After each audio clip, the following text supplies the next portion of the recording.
Good morning from Phnom Penh. It's the 1st of September and today it's off to Siem Reap, to the at least for this stage, the final destination of this journey from Finland to Cambodia. I'm basically making just this quick video here as the sun rises over there over the Mekong. I'm just walking through the big square here with the royal palace and so forth behind, to maybe just have a bit of a sort of catch up as to where things stand at the moment. And so we got here on 3 days ago. Everything went smoothly with the visas, like actually crazy easy with the visas, getting the ordinary visas, going through the customs and so forth. I literally 10 minutes from exiting the plane to being outside at the taxi stand. That's how efficient it was, and super easy, super friendly, and yeah, just absolutely a great first experience. And also the level of courtesy and I guess friendliness and respect shown by just all people, regardless of whether they were taxi drivers or hotel staff, people at the shop. It doesn't matter. I mean, they just treat you with respect, which is such an amazing contrast, let's just say, to life back from where I came from. All right, so I've spent the last 2 days in Phnom Penh just sort of relaxing, trying to get my jet lag. Wasn't too bad, but still getting my jet lag out of the way, but also seeing some of the sights as well. So the videos that you're about to see are just various clips from the riverside, which is a fairly well, probably the most touristic place here, in the sense of people and the amount of people, and also what's going on. They have like the night markets. They have people out for strolls with their family, having picnics, and of course it's by the river, so that's kind of like really cool as well. And so I spent a lot of time there at various times of the day and took some clips. I also walked down some crazy chaotic roads where it's just traffic everywhere. But one thing I'll have to say about the traffic is that, man, it looks crazy, but it works, and it doesn't have that sense of road rage and as you would have in Western countries, where even two cars can end up getting and honking at each other for being in each other's way. And here it's like you just can't do that. You have to completely treat this place in a different way, otherwise it just doesn't function. So there's tuk-tuks, there's cars, there's bikes, scooters, everything everywhere. And now I'm going to somehow find my way across this road to continue this, and it's absolutely like chaotic, but it works, and there's kind of like a relaxed vibe with it all. There's a relaxed vibe with this all. So hey, I made it across. I didn't die. Woohoo! Hang on, just a sec. Yeah, look at that road there. There's a pedestrian crossing, pretty much worthless as far as anything that'll help you with. But as you start to cross with a bit of determination and so forth, people let you pass and they swerve around you, and that's just the way it is. So I think the thing that will kill you here is actually hesitancy, which is pretty much the most amazing thing. All right, there's the bit of a scan of the Mekong. Now I think I'll head up that way, it might be better. And yesterday was obviously the weekend, Sunday of the weekend, so this place was absolutely packed, as you'll see from the videos.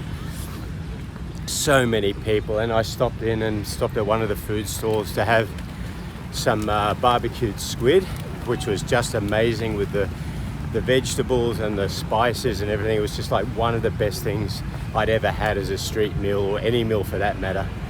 Just absolutely amazing. Right, which way will I go? That way. So yeah, so that area, then I sort of went up to the one of the monasteries up on the hill, or the temple, sorry. That was pretty amazing for a quick look around.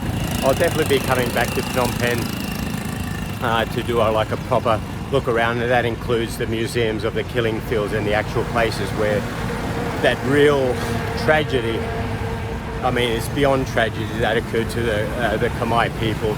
And I think that was in the 70s, so it's not like it was a really long time ago or anything like that. But you know, one of the reasons why I'm here in Cambodia is because despite all of that, I mean, the worst thing you can imagine, they're still happy now. And so I don't know if we can talk about generational trauma and stuff. I mean, I couldn't imagine knowing that like parents or grandparents had been going through that and murdered, butchered, having complete lives destroyed. And yet now I'm in a country where people are happy, as far as I can see. They're gentle, they're respectful, they're friendly, they're just so many amazing things. And this is just the beginning. So today, yes, it's off to Siem Reap, to our hotel there for the next 3 weeks before we get the long-term visas. So there'll be a bit of a change in pace.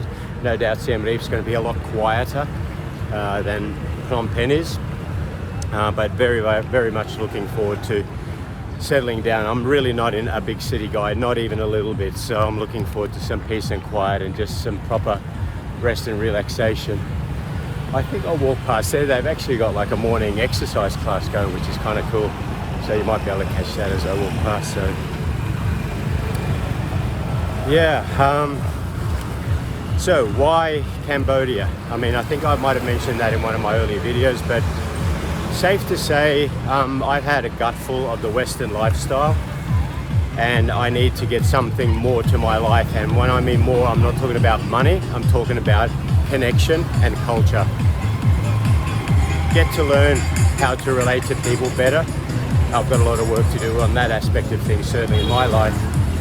And culture, learn about the Khmer people to begin with, or the Southeast Asian region, and how people behave here with Buddhism as the major underlying religion, and how they can find ways to be happy despite having very little in terms of, let's say, the finances and what we would consider the comforts of life. Yeah. And then, of course, as I mentioned about the Khmer Rouge genocide. I mean, how do you bounce back from that so quickly? Like within basically, I guess, is that half a decade or something like that, or a bit more, 60 years?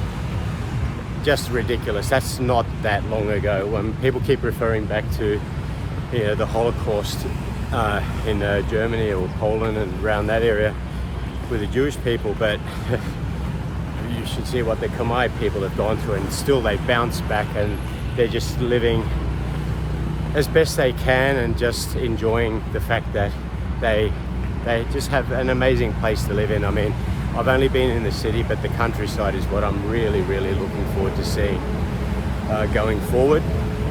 So I plan to do a lot of long distance walking, hiking and cycling tours to highlight the Cambodian nature and scenery in various places outside of the major tourist areas.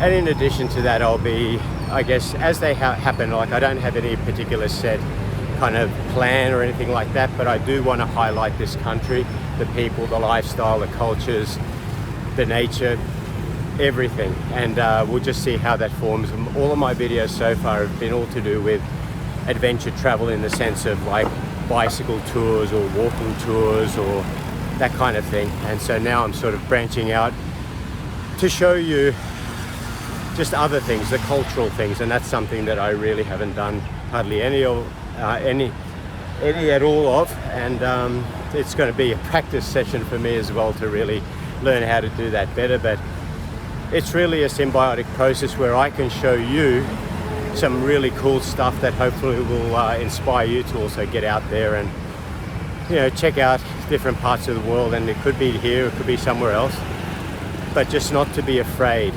to get out there and see what there is to see, and to never mistake comfort for happiness. That's not where it is, and I can 100% tell you that it's not the case.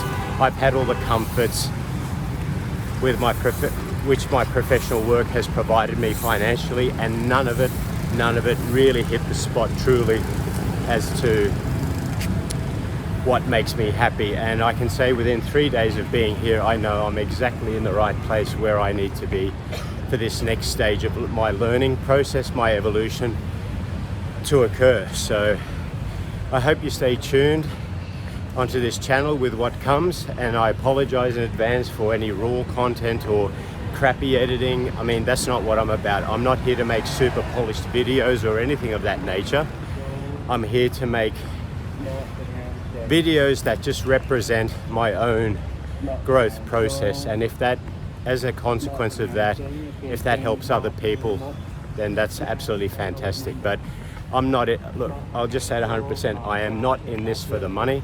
I'm here for the experience, for making connections, for learning and appreciating and having a life of gratitude. And hopefully I can, I guess, share that kind of vibe through my videos.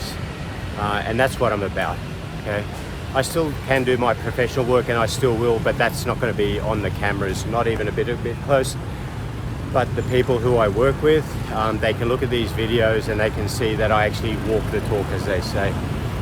Maybe I don't want to go that way, so I'll just pop back down this boulevard here, go this way, go back a bit, maybe just by the river to finish off.